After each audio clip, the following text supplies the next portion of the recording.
students, less than 13 students joining us. So would you like to give me some feedback? What cases you would like to share? I mean, let me to share with you with this 1 hour teaching. See whether you have any feedback or response to wake you up in the beginning.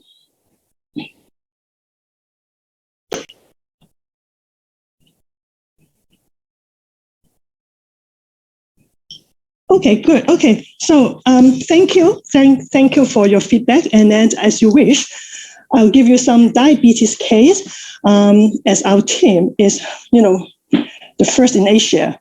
And then basically based on our reputation on diabetes education and research. But when I think what I should do or what I need to, increase your interest in this topic, endocrinology, then I think many of you are kind of with some pressure, kind of preparing for your final MB examination. So I'm not sure, audience, any one of you have read this book. If life is the game, these are the rules. So every game has a rule. And I know that many of you kind of, need to pay a lot of time, effort to prepare for your final MB. So therefore, I just want to have a couple of slides and also with this 1 hour lecture to help you to prepare for your final MB examination. And basically also a case-based approach. So I'm sure in the beginning of this academic year, your final year as a medical student, my colleagues, I'm not sure, Professor Cito or Professor Vincent Wong, who are in charge of our examination for the students, have shown you about the rule of games for you to get a pass or, safe pass or even pass with flying colors in your final MB. But then this is what, Department of Medicine that has set the score and also the passing criteria. So basically you need to sit for your written examination and then there will be 2 parts, MCQ and short questions. And also you need to sit for the clinical examination. And they're altogether 4 stations and 10 out of 20 are the passing mark. So each student will be examined by 9 examiners. I believe most of you had been examined for your OSLA. And you kind of regard as a pass, get a pass if you get a pass from 6 out of 9 examiners. And failed clinical examination if you failed by 4 or more examiners, irrespective of the total score. So that means if you got full marks in 1 station, but you are failed by 4 or more examiners, that will, call it a day. Okay, but let me start with the case with short questions because I know that for MCQ, it's difficult to, for just a tutorial to cover anything because we test a very broad-based, aspects of your knowledge in medicine. And for short question, I believe there's some technique. Okay, so therefore, with the first case, in response to one of your classmates, response, I start with a case with diabetes. So this is a case of 55-year-old lady with type 2 diabetes for 10 years. And she was treated with metformin and sulfonylurea glucoside. She had a history of minor stroke with right hemiparesis with near full recovery 2 years ago. She was put on statin and aspirin, and she was admitted this time because of shortness of breath due to heart failure. Her blood hemoglobin was 8 and her serum creatinine level was 180. So this is actually one of the past paper that I won't use again because it's, this past paper was, used more than a decade, long time ago. Okay, but I want to use this to train your skill in terms of a case-based scenario in a short question, how to, tackle, how to get a good pass. Okay, so this case scenario, what the questions are, please give me 4 possible causes for her low hemoglobin level and give me 3 investigations for her anemia? And what changes would you make to improve her overall treatment regime? Okay, so also time. I think for doing Zoom teaching is really challenging to engage the audience, the students. And therefore, I always want the student to be involved so that they can, wake up and, back from other distractions and then get the message I want to pass to them. Okay, so let me see. Hi, Xieming. I see you here joining me, and then I gave you a case of diabetes. Would you like to attempt for the first question? Give me 4 possible causes of the low hemoglobin level of this patient. Okay, firstly, metformin could cause vitamin B12 deficiency, so it could lead to macrocytic anemia. Sorry. And she's also... sorry. I should go back to this case to let you... Okay, sorry. So please start again, sorry. So metformin could cause vitamin B12 deficiency, which could cause a megaloblastic anemia. Mm-hmm. And she's on aspirin, so she might have peptic ulcer disease and with GI bleed. Good. And what else? 55-year-old lady.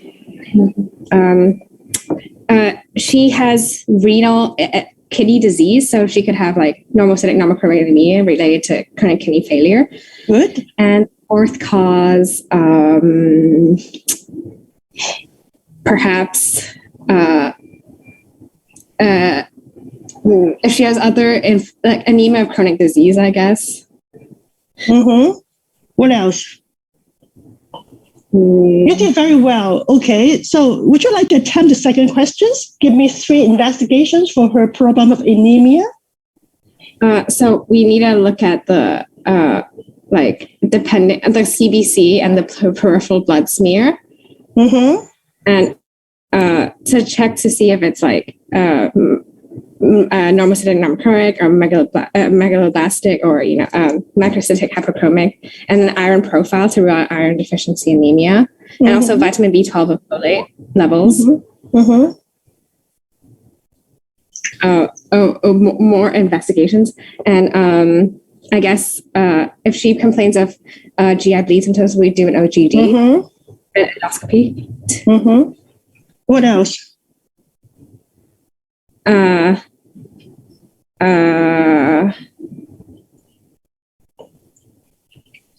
For her bloods, you mean, or investigations? Oh, investigations. If OGD is negative, we could do a colonoscopy. Mm-hmm. Never mind. If you can't think of any, jump to part C. See whether you can get all the 10 marks. Okay. What changes would you make to improve her overall treatment regimen?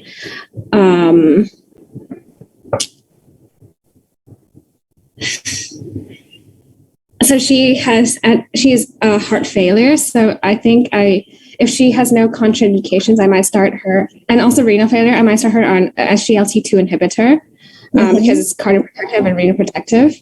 Mm-hmm. And maybe take off the glycoside, the sulfonylurea, if I switch to SGLT2 inhibitor. Mm-hmm. Okay, so that's all you want to tell me, or you did well. Okay, so I would say you did very well, and but I can say that you didn't get the full marks, and this is actually one of the past paper I won't use again. Okay, I have to declare that I'm not the one who will design the short question from endo team. Okay, so I have no conflicts of interest to declare. I just want to throw some questions I used many years ago, and as I said, it's many years ago, and then I will show you the suggested answer that is kind of outdated because we have more advances in diabetes, management. But just want to let you know that for this case scenario, this is the past paper. That means this is the answer of one of the students. And I just want you to learn, Xiaoming, you did very well, but then this is an example for one of the students in the past that you might also learn from another angle. So let's go through her answer. Okay, so the number one, give 4 possible causes of her low hemoglobin level. You have 4 marks aside for that. That means you expect at least you need to throw out 4 causes in order to get all the marks. So let's see what the students, have many years ago, what did he or she, answer. So the answer he or she gave is aspirin-induced easy bleeding, gastrointestinal tract bleeding, and then iron deficiency anemia. You can see that all these 3 causes, they're just talking about the same thing. So no matter how, nice the teacher or the one who marked the short question, it's difficult to give her additional mark based on this one, because all this mean the same thing. So I agree that aspirin is a risk factor for her to have gastrointestinal bleeding leading to iron deficiency anemia. And then you can see that all 3 causes she lists, the student list, point to the same thing. That means they only got 1 mark out of it. And then renal failure. So for patient with renal impairment, and then because of the kidney is also an important organ for the production of the erythropoietin, and then so even though the examiner is very nice and then give her 1 more mark, she can only get a bare pass for this part. That means 2 marks for the 4 possible causes. And I'll give you, the suggested, answer. Of course, if the student can name more, then that would be great. So remember that we need to know the causes, underlying causes, why your patient have certain abnormalities. So very clearly, I think everyone will agree that the low hemoglobin level is very eye-catching. But of course, in real-life setting, we want to know more, like, is it a normochromic, normocytic, or microcytic hypochromic, or macrocytic, etc., etc. But then, due to the limited time, and then you need to throw as much causes as possible, and therefore I think I totally agree that Charmaine, you did a good job mentioning about vitamin B12 deficiency, because the patient is on metformin, and then metformin decreased that the GI tract absorption of B12. Is very common for diabetes patients to have vitamin B12 deficiency, something we incorporate as a routine or checking during the complication screening. And for her problem of anemia, of course, when you have this differential diagnosis in your mind, and then you have investigation, not only, blood, of course, you can consider like stool for fecal occult blood. You can also consider investigation like endoscopic investigation, and changes for her drug regime. And you can see that for this degree of renal impairment, and of course, now that if this is a more recently, used short question, we'll give you a EGFR, not just the serum creatinine. But then, as you can see from this creatinine of 180, and then metformin should be stopped. And also, Charmaine mentioned about new drugs like SGLT2 inhibitor. Okay, so let me give you the suggested answers. Of course, there's no,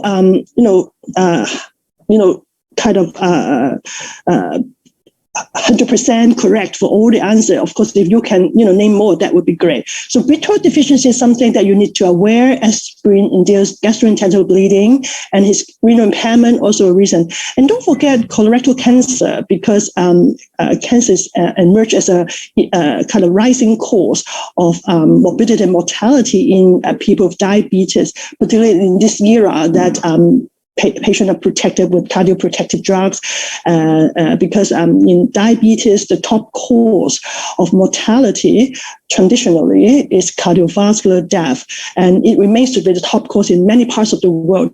But then in our locality, with availability of cardioprotective drugs, accessibility to angioplasty and early detection, and when the patient's protected from cardiovascular death, now that cancer is increasingly common in our patients with diabetes, something that you need to bear in mind. And for investigation for anemia, and then you need to consider, as you can mention the cause, of course, you think about B12 level, the iron profile, fecal blood endoscopy, both upper and lower GI endoscopy. And for your changes, for improvement of her drug regime, and of course, metformin is to be stopped. And then, as I said, it's a question many, many years ago. And in that era, we don't have a lot of choices. And of course, blood pressure control, and then also renal protective drugs should be considered. And I just want to remember that last year, so we just stepped on 2022, 2021, we just celebrate 100-year birthday of insulin. Okay, so it's by Banting and Best in University of Toronto with discovered insulin, that it changes, the diabetes management. And, in the old days, type 1 diabetes, they would die because they don't have insulin. But then with the discovered insulin, now that this patient can live. And also with many, many years ago, we don't have a lot of choices. As you can see that I just recently, tidied up my room. And then when I was still a trainee of endocrinology at the old days, during the UKPDS era, and then life is so simple that we only have metformin, sulfonylurea, and insulin, that's it. But you can see that in the recent, few decades, we have a lot more choices. Now that we have like GLP-1 receptor agonists, incretin-based therapy, and we have new drugs available in Hong Kong, worldwide, and then also new classes like SGLT2 inhibitor. I can spend like hours to talk about the different class of drugs, but I just want to draw your attention that this is the latest recommendation from American Diabetes Association that the first line therapy remain to be metformin, but then metformin has, you need to remember that this precaution and contraindication, including like patient with EGFR less than 30, and then we need to stop the drugs. And also renal liver impairment are something that you need to bear in mind, and also associated with GI upset, and also with, risk of vitamin B12 deficiency. Of course, because of B12 deficiency, we won't stop metformin, we give supplement. But something you need to bear in mind that other than the metformin, with the new, drugs available in market, and also the data from the cardiovascular outcome trials in the past few decades, now that independent of A1C level, we basically consider the risk of established atherosclerotic cardiovascular disease, as well as CKD, chronic kidney disease, and heart failure as our consideration of the next agent to add.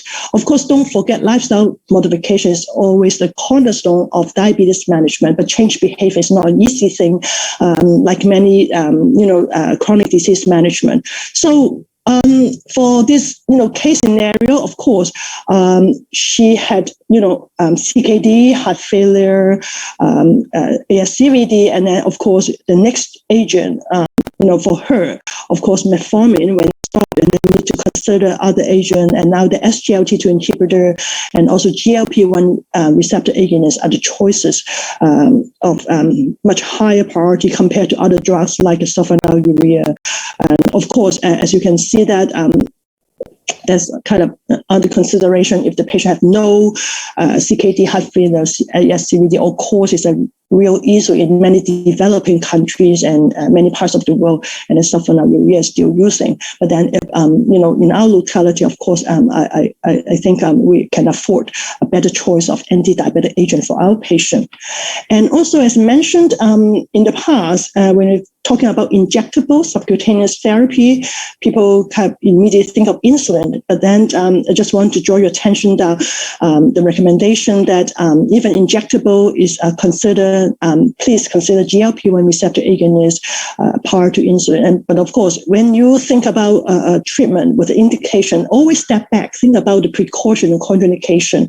So like SGLT2 inhibitor also got precaution, like if the patient has very poor beta cell reserve and a high risk of DKA, because SGLT2 inhibitor has risk of euglycemic DKA, and also more common side effect, like as you can see from the mechanism of the drugs, it increased the urine sugar, and that's the reason why patient may complain of genital tract infection or urinary tract infection. I just recently have a patient who strongly refused to try SGLT2 inhibitor again because of his problem of GTI, genital tract infection. And for GLP-1 receptor agonists, also you also need to take precaution because GI upset is also one of the common troublesome side effects. But then for some patient, weight reduction is good, for both GLP-1 receptor agonists, SGLT2 inhibitor. But for some patient who already kind of in, kind of lean phenotype or even underweight, and then you may kind of consider,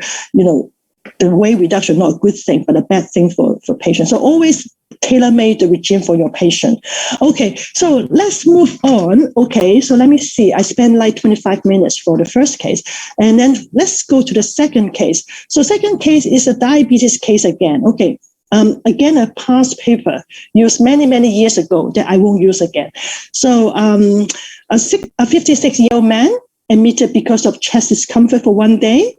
He got 2 days history of diarrhea, and he got a long-standing history of type 2 diabetes, 10 years, and also hypertension complicated with nephropathy, renal impairment, with serum creatinine 150. So diabetic kidney disease, particularly prevalent in Asian and Chinese diabetic patients. He was treated with intermediate-acting insulin protophane, and recently he was given ACE inhibitor for his suboptimal blood pressure control. He was admitted under your care, and then on examination, he was dry, dehydrated. His temperature was 37.5 degrees Celsius, blood pressure 150/90. And this is the blood test and also urine test on admission. Okay, so let me get another, colleague, classmate, to try answering the question. Okay, let me see. Let me get a male classmate. Okay, Philip. Okay, are you here with us? Hello, Philip. Hello, Philip. Can you hear me? Okay. Philip? Okay, good. Hi, Philip. Oh, hello. Sorry. Hi. Okay, so can you hear me? Oh, sorry. Yes. Okay, you can hear me well. Okay, so I just had another case of diabetes with diabetic kidney disease. And now that imagine this patient is under your care, he was admitted in the ward. And this is the preliminary biochemical investigations, including blood and urine. Okay, so sodium 152. So unfortunately, the K potassium is not available because it's hemolyzed, and creatinine 352, glucose 9.8, adjusted calcium 2.79, and phosphate 1.46, CPK creatine phosphate kinase 400, plasma osmolarity 298, pH 7.25, urine ketone positive. Okay. So let me see. Okay, next question. So, okay, so this is the ECG of the patient. Okay. Okay, so first, what are the biochemical abnormalities of this patient? Okay, let me go back. Okay, I just so show you biochemical abnormalities include the high glucose. Oh, sorry. Yeah. There's the high increased glucose at 9.8. There's the hemolysis of the potassium, so we have to redo that.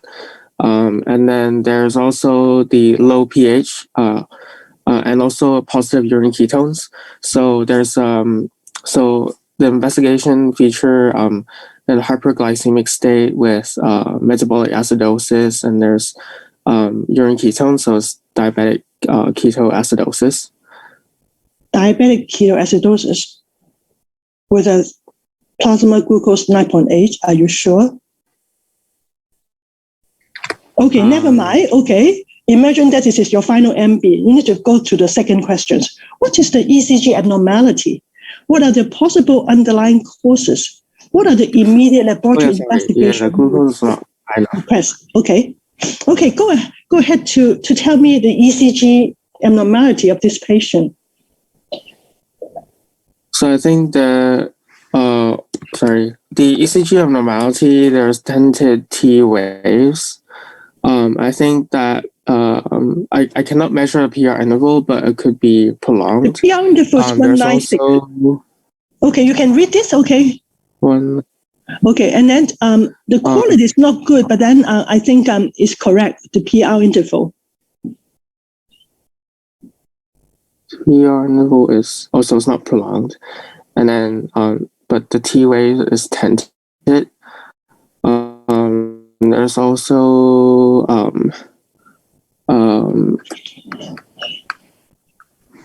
see. Okay, you are assigned 3 marks for 3 questions. Okay, so going back to your, you named the most striking abnormalities, tinted T wave. What can cause tinted T wave? Hyperkalemia. Mm-hmm. Okay. There's also and then what are the immediate? So it could be P. So what are the immediate laboratory investigation you will request? I'll request another. Potassium. The serum potassium, and then I would also do an ABG. And so you would like to recheck it, or I will recheck the electrolyte investigations, and I'll also do a urine osmolar gap, and also calculate the normal and gap for the electrolytes. And I will also look for the underlying cause. Mm-hmm. And what would be your immediate management for this patient? And what other investigation you would like to order or request? For immediate management, I would first do the airway breathing circulation, ensure the patient is. I'll also give the dextrose insulin D50 at 250 milliliters. I will also give a Resonium C, and I will also give calcium gluconate to protect the heart. And and for investigation, I will also look for urine ketones for beta hydroxybutyrate. And you sure you can check urine ketone for hydroxybutyrate? As a specific you can check blood for investigation serum. Hydroxybutyrate, but not urine ketone. Okay. Yeah. Okay. So you can make a paper to mark down what answers you have, given for this short question, and then see how many marks you can score for this short question.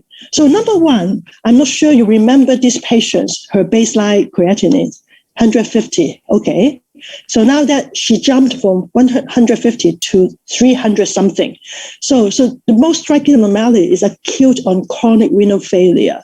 And another striking abnormality is hypercalcemia and also hyperosmolarity. So always remember that the plasma sodium and also plasma osmolarity all point to kind of dehydrated state. And as also in the case scenario, we've given you the physical signs of, dehydration.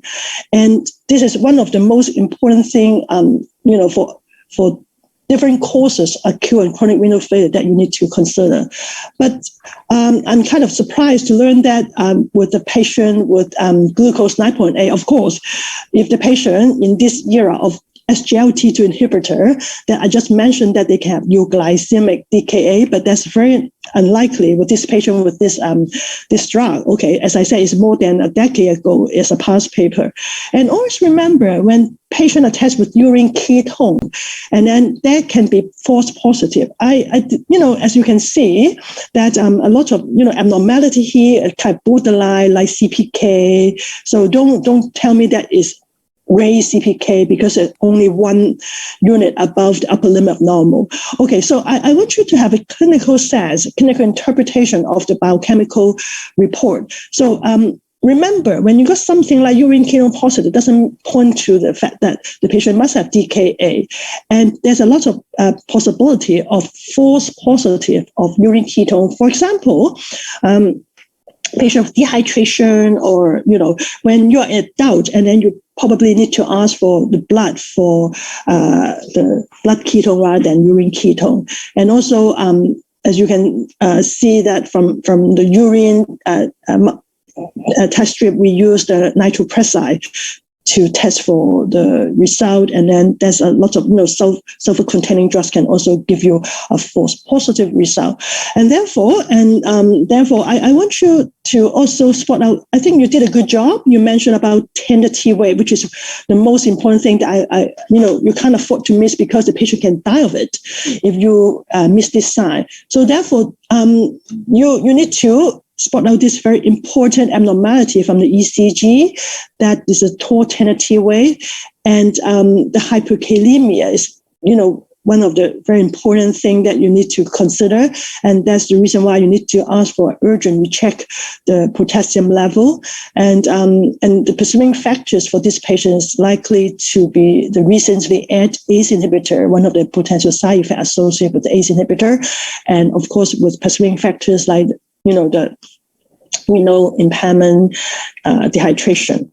Immediate management, you need to rehydrate the patient and correct the dehydration, and give the patient normal saline fat infusion, and then also know the DI drip for the hyperkalemia. I don't, if you can't name the exact dosage, is okay, but then you need to know what medication, dextrose insulin infusion, and then need close monitoring, and then give isonium. And then in case the patient, didn't respond well, and then you might even consider dialysis.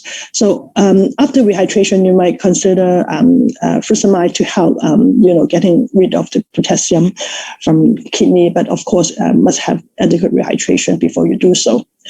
And for other investigation, although dehydration is one of the cause, but then think about all the possible reasons for patients to have acute and chronic renal failure. For example, we come from pre-renal, renal to post-renal cause. So think about renal cause like urinary tract infection, and therefore you need to check urine culture, urine multistakes, and pre-renal cause. This patient has kidney impairment, and then he might have, silent MI, and then you think about possibility of pre-renal cause such as myocardial infarction, and then in men, particular, middle age or above, and then think about BPH as a post-renal cause, like, or other causes like renal stone, etc., etc. So we want the candidate to have a comprehensive,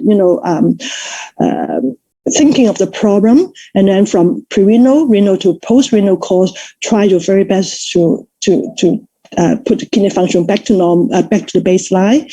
And for hypercalcemia, of course, one man, one disease, and then it might be due to rehydration, but then other, possibility, the patient may have concomitant vitamin D intake from the drug history, like vitamin D intoxication, that you need to consider. Okay, so and also, if you can think about the evaluation for other diabetes-related complications, that will give a bonus mark for that. Always remember, diabetes is so common in this locality, locally and globally, and that it's important for you to know how to manage diabetic patient properly. And so I think this patient, this past paper, I won't use it again, but then I think it's a good example to let you know, cover other aspects like acute medicine, because just in a couple of months, and then you'll be intern, and then you may see a patient with hyperkalemia, with dehydration, etc., etc., and then you need to know how to manage the patient properly. Okay, so let me see. I think I have like 20 minutes or so to go on. Okay, so moving on from written examination. So you have short question MCQ, as I mentioned, and short question, there will be a very comprehensive coverage of every topic. So endo team will contribute, renal team, other team will contribute. That means you need to know, a patient's all systems well. Okay, so but for clinical examination, it's also very, very important. As I mentioned, you need to pass. If you want to get a pass, you have to pass by 6 out of 9 examiners. And remember that if you failed your clinical examination, that means you failed your final MB medicine part, even though you got very good written exam with very high marks with MCQ, very high marks with your short question. And in short question part, we basically will grab the opportunity to test your management aspect, particularly acute medicine. But for clinical exam, I think also you have similar slide by my colleagues in the beginning of the academic year that about the 4 stations that you'll be tested. So there will be 10 minutes each, and then there will be 2 minutes break in between. So take a break when you face another challenge, and don't feel fed up, or don't feel depressed if you don't do well in one station. You can always do better in the next station. And to be fair, and then for each station there will be 2 examiners who have independent marking. That means they won't communicate with each other for the marks they give the student. And for the 4 stations, station 1, you'll be tested with the traditional short case. For station 2, there will be a brief simulated short case plus some clinical material like photos, etc. I'll go through each of the station in more details. And station 3, you have professional communication. Station 4, brief consultation. I won't go into detail for Osler because all of you have been, tested for this part already. Okay, for station 1, the traditional short case, and you asked to examine one patient, and then the patient will have abnormality signs in one of the 4 major systems, namely cardiovascular, respiratory, abdominal, or neurological system. There will be written instructions. For example, this patient admitted because of shortness of breath, please examine her cardiovascular system. As I said, there will be 10 minutes for each station, and therefore we recommend you to spend like 6 to 8 minutes for exam, and then leaving 2 to 4 minutes for the presentation and discussion. Always remember, if you can do faster, more fluent, that means you can leave more time for discussion and presentation. That means even though you may not pick up the size correctly, the examiner may have, can have enough time to take you back to this patient. Okay, please examine again the back to make sure that, listen to the chest or listen to the heart, whatever. Tell me whether you really got a pensylonymus or something like that. So if you do too slow, and then there's no chance for the examiner to rescue you. Okay, for station 2, there will be brief short case, but clinical material. And brief short case means that it may be a case of endocrine problem, rheumatological problem, skin problem, that you can, have a spot diagnosis from the telltale face size or skin size, or maybe a fundal examination, or whatever combination. And there will be simulated clinical material like clinical photos like fundus photo or video clips, because we want to test your ability, not only the cold case. For example, in the past, we have tested students for like the chest string, whether the student can appreciate the leaking with the bubbling, etc. And there will be materials like X-ray, chest X-ray, CT brain, or ECG, or even additional materials for other abnormalities. You are expected to spend, the time, wisely, and then depends on the complexity or the nature of the material. We may have combination of 6 minutes for the brief short case or 4 minutes for simulated material, the clinical material, or 5 and 5. Okay, so I'm not sure that you ever ask yourself why we need to train you up with all this skill and test you with ability, competency to do examination. For some of the students who have a chance to attach to my short, SI teaching, I always emphasize to them that during the presentation or during the discussion part, no matter what the questions the examiner throw out, there's only one question in the mind, is to make a diagnosis. And that's actually what we expect you to do when you are a medical officer and a doctor to see your patient. Because without a correct diagnosis, you can't treat your patient, provide the appropriate management accordingly. Of course, sometimes you can't, be so certain with just history examination to come to a definitive diagnosis. You may want to suggest provisional diagnosis followed by differential diagnosis. But when I talk about diagnosis, I mean anatomical diagnosis, etiological diagnosis, and functional diagnosis. And all three diagnoses together make your diagnosis complete. So what I mean that let me take an example. If I take you to see a case with early diastolic murmur, so a case with a large volume pulse, collapsing pulse, and then with an early diastolic murmur. Okay, all this put together. Any student, maybe a time for the student to wake up to give me an answer. Okay, so let me see. Hello,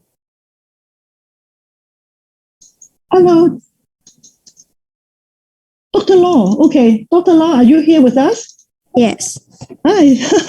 Okay. So, if I give you a case, for example, for station 1, if you have a case with a young man with a large volume pulse, collapsing pulse, and then with the early diastolic murmur on auscultation.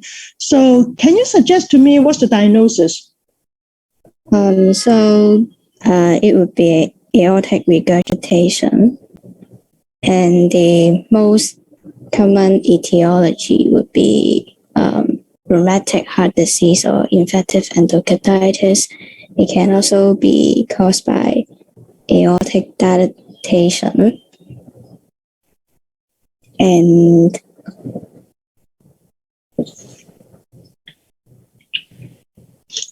okay, always remember, if this is an examination setting, if you and then you're killing time, and then you're killing yourself, and then make full use of all the time allocated to this station. And this is a kind of guide to the scoring for the examiner. So make sure you can identify, to pick up all the signs, and don't need the examiner to prompt you. Okay, if you require prompting, and then you won't get a good impression, and also kind of deduction of some marks.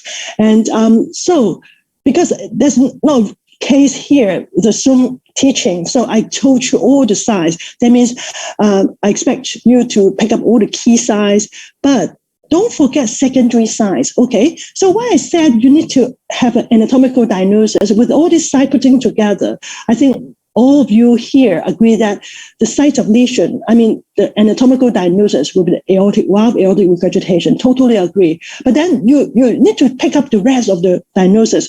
And I think about a young man with aortic regurgitation, and you need to also, make a logical conclusion. If you conclude the signs, it's a mitral regurgitation, then that would be very kind of problematic, because you can't make a logical conclusion based on the signs you picked up. And as I said, diagnosis means that you also suggest some differential diagnosis. For example, for etiology, so for a young man with, the aortic regurgitation as the only abnormality, think about any high arc palate, any hyperflexibility of the joint, like Ehlers-Danlos syndrome, and think about all the etiology, like unequal pulses, aortic, dissection, etc., etc. And as I said, functional diagnosis for cardiovascular system, there's no way that you skip about heart failure. So you need to check for the base of the chest to look for 5 crepitations, look for the JVP, look for the edema, all features that will tell you that the patient has heart failure or not. So for like other system, like if there's a case of hepatobiliary system, and then you look for hepatic failure, for the flapping tremor, and then if this is a case of respiratory system, of course you also need to look for signs of CO2 retention, etc. And then always remember, don't need prompting. Okay, automatically with every second, every minute, that counts. And then automatically, if this is the patient under my care, I would check for blah, blah, blah, blah, blah, all the investigation you like to confirm your clinical diagnosis. And for example, you may want to start from the, simple investigation like non-invasive chip one first, not jump to PET CT in the beginning, but then start with more humble, readily available investigation first. Okay, so you like to check for the ECG, chest X-ray, blah, blah, blah, blah, blah, before you jump to echocardiogram. Of course, I know that eventually this patient will need echocardiogram to do this. As you mentioned, in fact, you did very good telling us about infective endocarditis as one of the differential diagnoses that you would like to consider. Then why don't you volunteer to tell me that I would like to check for the urine for RBC, I would like to check for blood culture, et cetera, to confirm whether this patient really got infected endocarditis.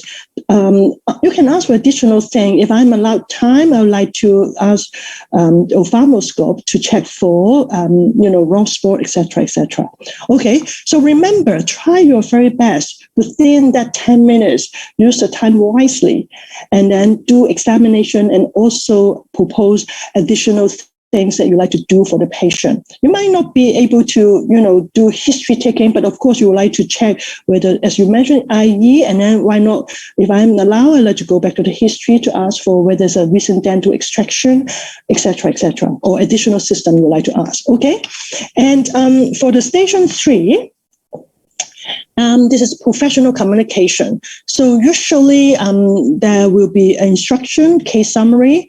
While that 2 minutes you're waiting outside to calm you down from one station to another, and then before you enter the examination room, there may be different scenario. For example, explaining certain condition. I'll give you some sort of example later. Obtaining consent, breaking bad news. And this station will be conducted in English. So therefore, we'll have surrogate. So because most, if not all of our patients speak Cantonese. So the surrogate may be a patient or maybe a relative of the patient. And there will be 8 minutes for the communication for you to, communicate with the surrogate. But then after that, the surrogate will be asked to go out of the examination room, and then leaving 2 minutes for the discussion between you and the examiner. And there's also other example that we really use it in the past in the final MB. For example, newly diagnosed atrial fibrillation, and then talking about the pros and cons of anticoagulant, as well as newly diagnosed pulmonary embolism, and ask whether the student, how to approach and how to manage the patient, or poorly controlled diabetes requiring supplementary insulin. So see whether the patient can talk about, convince the patient to comply to the treatment, and or arrange colonoscopy in the patient to get an anticoagulant. So make sure that the student need to know anticoagulant need to be stopped in case there's potential, biopsy or the procedure to be done. And like breaking bad news, like talking to a patient with newly diagnosed cancer, HIV infection, or talking to the relative of a patient with massive intracranial bleeding or severe respiratory failure, etc. Okay, so you might want to practice among yourself. And how can we, assess, score the student based on the language, the manner, whether the student can show the empathy. So please avoid jargons, avoid one-way communications. Let the patient or the relative, give you feedback and then ask questions. We, looking for students with appropriate eye contact for the language, and you need to gather additional information. So not all the information are, written on the instruction that, before you come into the examination room, the surrogate will have additional, kind of hidden agenda or other information that we expect the student to ask during the history or the consultation section. And then you need to provide accurate, appropriate information to the surrogate. So, for example, if you yourself don't know, the side effect or the risks associated with pulmonary embolism or the pros and cons with anticoagulation, it's difficult for you to convey the correct, appropriate message to the surrogate.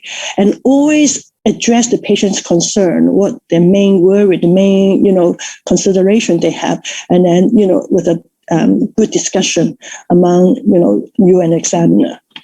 Okay, so the fourth station is a brief consultation, and again, you're given some background information, for example, like medication list, etc., before you go into the examination room. That means that 2 minutes again before you come down, and then you have a new task to do. We expect you to have a focused history examination on a defined problem, usually a follow-up consultation of a chronic disease. So some of the students got a chance to follow my endocrine clinic, and then I always give them a chance to practice this station within 10 minutes. And we use real patient who, will give you the history or the language conducted during this brief consultation with Cantonese. Don't finish all the history before you do physics exam. You do it. You need to spend your time wisely. Okay, while you're taking history, you can feel the pulse or other appropriate physical examination in order to complete all the most important features. For example, so now there's also time to wake you up. Avoid one-way communication. Okay, so for example, this is the station 4. Let me see.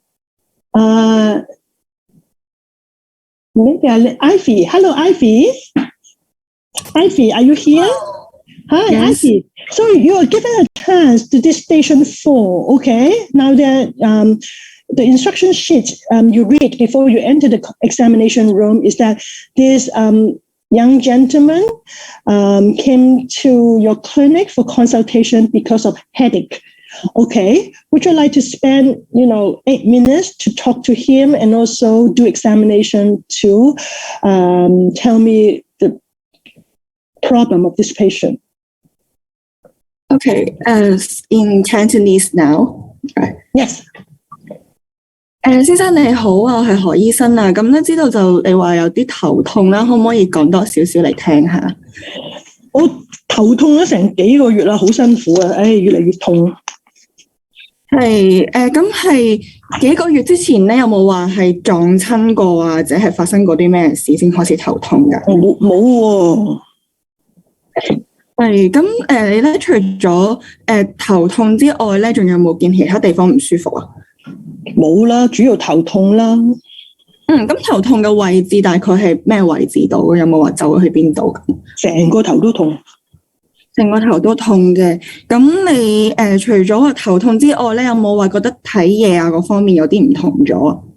我都覺得隻眼唔係幾好，我都想可能要配翻眼鏡。覺得隻眼唔係幾好嘅意思係覺得睇嘢蒙咗啊，定係成日好似唔小心好容易會撞到啲嘢咁啊？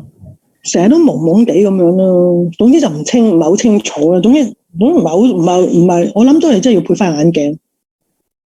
係即係覺得睇嘢蒙咗嘅，咁但係有冇話試過即係個膊頭可能成日都撞到啲嘢，就唔發覺咁樣咯？冇，係撞親嗰啲就冇嘅。咁除咗話呢兩樣嘢之外咧，咁有冇覺得即係個塊面啊嗰啲又唔同咗樣啊？我不嬲都咁樣個醫生。係咁，但係有冇話覺得啲手腳啊，好似個 size 即係嗰個大細有啲唔同咗咁啊？不嬲都差唔多啊，不嬲都差唔多嘅。好啊，咁但係譬如屋企人有冇話覺得樣有唔同嗰啲？屋企人冇理我噶，我都同屋企人傾偈仔啊。係明白嘅。咁你最近有冇話覺得即係冇話胃口啊嗰啲唔同咗啊？不嬲都差唔多啦。體重啊嗰啲有冇改變㗎？差唔多啦，我都冇得點磅自己，個頭痛都冇心機磅。係咁嗰個除咗即係頭痛嗰啲咧，平時有冇話即係度下血壓啊嗰啲咁樣啊？冇㗎，嚟睇醫生，你哋幫我度咯。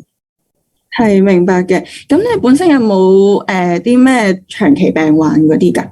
冇㗎喎，我身體好好㗎喎。真係好好啊！咁係咯，係頭痛嘅。咁有冇話食開啲乜嘢藥咁㗎？冇㗎，我諗住攞啲止痛餅食咯。醫生你不如開啲止痛餅俾我食啦，我頭好痛啊真係。你明白嘅。你本身自己有冇食開啲止痛藥㗎？冇㗎，我嚟睇醫生咪諗住攞止痛藥食咯。咁但係譬如你覺得即係頭痛咧，有冇話啲咩情況之下會好啲咁樣？都冇乜嘢㗎，我就係諗住要嚟攞藥，所以硬係越嚟越痛咁咪要嚟攞藥咯，醫生。好啊，咁就想問佢都差唔多嘅。係咁我想再問多少少咧，你有冇話嘔嘅情況出現啊？冇，都冇嘅。咁譬如會唔會話起身朝頭早嘅時候特別頭痛啊？哇，係啊，好痛㗎！真係一朝起身就痛㗎啦，已經由朝痛到晚，真係好辛苦。我覺得越嚟越痛嘅就係。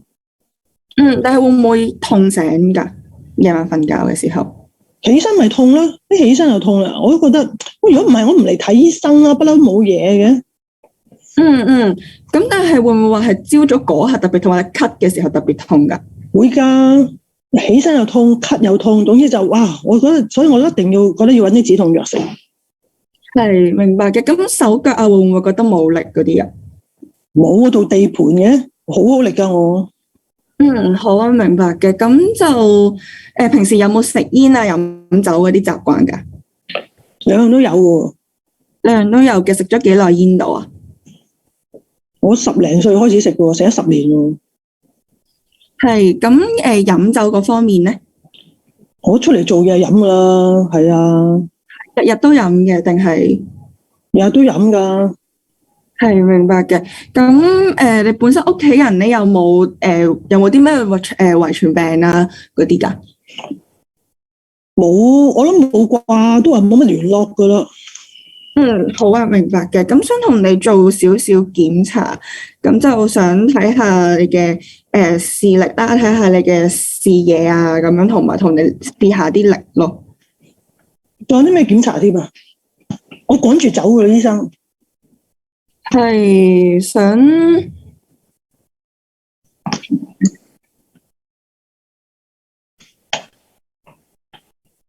Okay, so I think you spent nearly 6 minutes that the alarm is going to, ring soon. Okay, of course. Okay, well, I think you need to, the patient, we walk out of the room. Okay, so tell me what's the problem of this patient? So this patient is complaining of a few months of severe headache, which is progressive and severe, and also associated with blurry vision.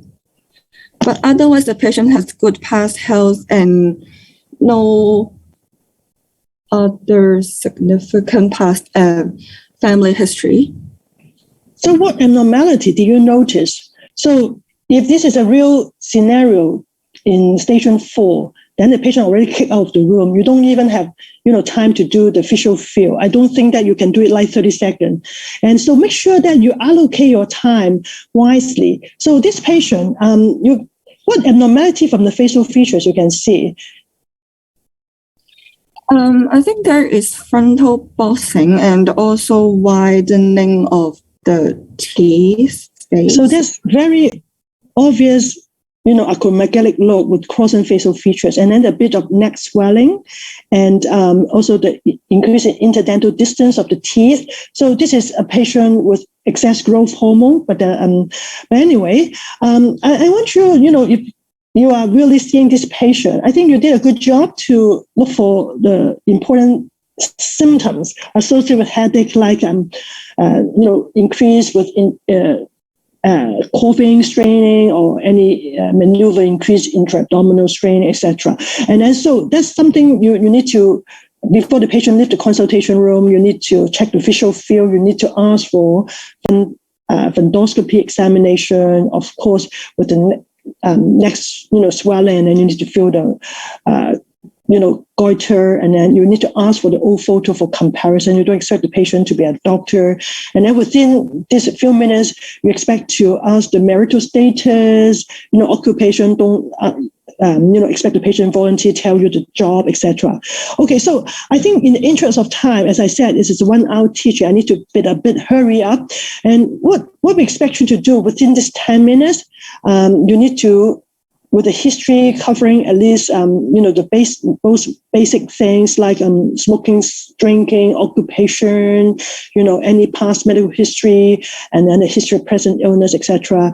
And communication skill is very important. And so, as I said, the body language, eye contact, and examination, in parallel with the history taking is also important. So make sure you identify the signs and problem, and then, kind of a good discussion about the next step you would like to do, for example, and you'd like to check your clinical suspicion with this patient with acromegalic features, and then you would like to confirm this with checking the IGF-1, etc., etc. Okay, so I would expect you to have more practicing among yourself. There's a lot of e-materials for you to practice.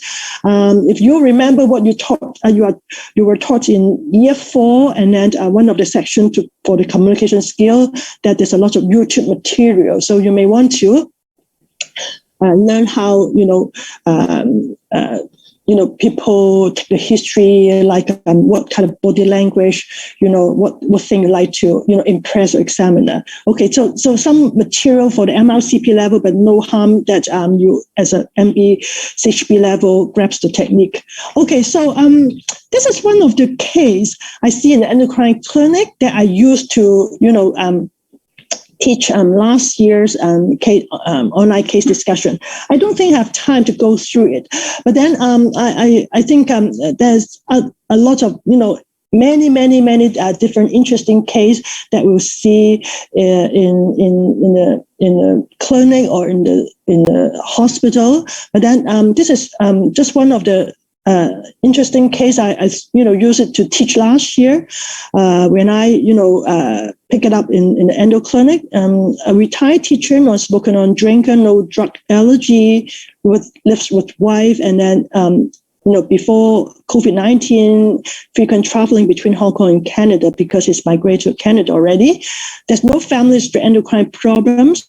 And apart from history of hypertension with follow-up in the private since 2006, he has unremarkable past health.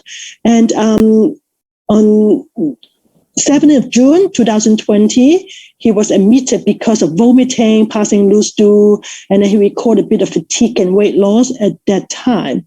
And the most striking abnormality at that time is hyponatremia. So I don't have time to go through, different electrolyte disturbance. So I briefly touch on hyperkalemia, but then I just want to let you know also another case of hypercalcemia. But make sure that you yourself well equipped yourself with other, urgent, management with different types of electrolyte disturbance.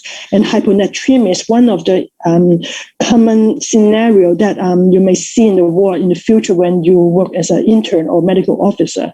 And as I said, I don't have time to go through in detail to lead you through the discussion, but one of the most important things that when you see a patient with hyponatremia, I want you to remember that don't forget the possibility of adrenal insufficiency, and that's exactly what the patient suffering from. This patient have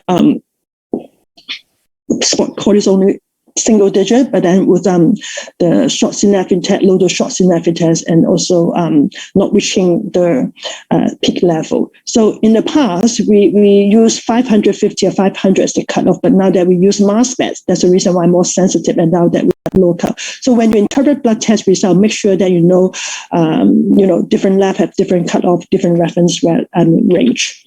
And so as I'm near the end of this lecture, and possibly this it will be my last lecture with you before you graduate to become a doctor. So I'm not having any terminal illness, but then as I read this book and I just think about last lecture, what should I tell my student? And so I just want to use a few minutes to share with you kind of important message before you graduate to be a doctor. And of course, during these years of medical school, you are trained with a lot of, skill training, like the clinical skill and also communication skill. And then you also have some lectures or tutorials about ethical understanding. And I want you to remember that medical professionalism is a very important thing that you remember. Something we cannot test you during your final MB. And I want you to remember there's also cultural diversity. And why I say so, because just before COVID-19, and I had the chance to, bring some students from CHK to join an international summer camp in Nagoya. And I have a chance to talk about this topic of medical professionalism. Is a very rewarding or memorable experience with students from different parts of the world, including Europe, Asia, and also some of the CU students. And I'm not sure you can spot these tiny things in this photo. So we are actually quite close to the Fukushima Daiichi nuclear power plant. It's part of the trip with this summer school. And still remember 2011, on 11th March, there's a disaster there due to the nuclear plant, due to the tsunami, the earthquake. And we are very close to that site. Now there's still kind of opening up those areas. There's kind of to the safety level in terms of irradiation. And you can see that the scene's like frozen more than a decade ago. So it's kind of a very impressive trip. And we also visit the clinic hospital there. And you can see this doctor, very senior doctor. He's actually the one who stayed in the site, who take care of the people during the disaster. And so another doctor, who's an A&E doctor, could fly from other part of Japan to the Fukushima to take care of the people there. And then he stayed there and then he shared experience with us during that disaster. So your first year, in the year 4, during the orientation, I hope you remember this slide. I hope, all CU medical graduates are good doctors. So apart from clinical skills training, I want you to remember that medical professionalism is also a very important thing that you need to bear in mind. And then, to be a good doctor is our ultimate goal. And then last but not the least, I wish you best of luck for your final MD. And thank you very much for your attention. And I will put the slides on your website, and then removing the photos of my patient. And so questions time. Okay, Q&A. Any questions from the students?